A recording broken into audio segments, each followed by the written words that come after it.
ಪ್ರಧಾನಿ ನರೇಂದ್ರ ಮೋದಿ ಅವರು ಕಲಬುರಗಿಯಲ್ಲಿ ಬಂದು ಘರ್ಜಿಸಿ ಹೋದ ನಂತರ ಇದೀಗ ಎಐಸಿಸಿ ಅಧ್ಯಕ್ಷ ರಾಹುಲ್ ಗಾಂಧಿ ರಣಕಹಳೆ ಮೊಳಗಿಸಲಿದ್ದಾರೆ.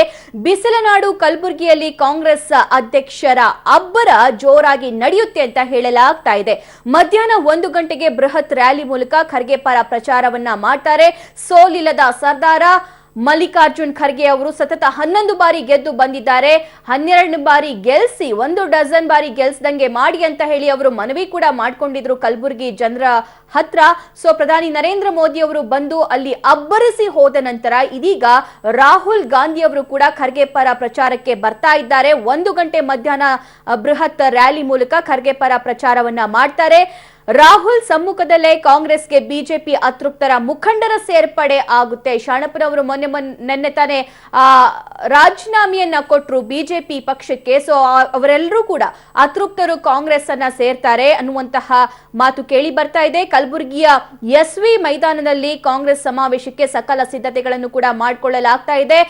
ಇದೇ ಮೈದಾನದಲ್ಲಿ ಮೊನ್ನೆ ಪ್ರಧಾನಿ ನರೇಂದ್ರ ಮೋದಿ ಅವರು ಕೂಡ ರಣಕಹಳೆ ಮೊಳಗಿಸಿದ್ರು. ಈಗ ಇದೇ ಮೈದಾನದಲ್ಲಿ ರಾಹುಲ್ ಗಾಂಧಿ ಅವರ ಪ್ರಚಾರದ ಅಬ್ಬರ ಕೂಡ ಮಧ್ಯಾಹ್ನದೊತ್ತಿಗೆ ಜೋರಾಗಿ ನಡೆಯುತ್ತೆ.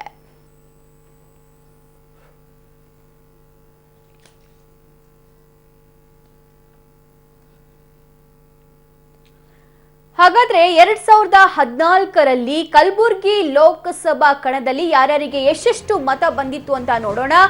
ಮಲ್ಲಿಕಾರ್ಜುನ್ ಖರ್ಗೆ ಅವರಿಗೆ 5,07,193 ಮತ 2014ರ ಲೋಕಸಭಾ ಎಲೆಕ್ಷನ್ ಅಲ್ಲಿ ಬಂದಿತ್ತು. ಅವರ ವಿರೋಧವಾಗಿ ಸ್ಪರ್ಧಿಸಿದ್ದ ರೇವು ನಾಯಕ್ ಬೆಳಮಗಿ ಅವರಿಗೆ 4,32,460 ಮತ ಬಂದಿತ್ತು. ಅದೇ ರೀತಿಯಾಗಿ ಜೆಡಿಎಸ್ ನಿಂದಲೂ ಕೂಡ ಕಲಬುರಗಿಯಲ್ಲಿ 2014ರಲ್ಲಿ ಸ್ಪರ್ಧೆ ಮಾಡಿದ್ರು ಡಿಜಿ ಸಾಗರ್ ಅವರಿಗೆ 15,690 ಮತಗಳು ಬಂದಿತ್ತು.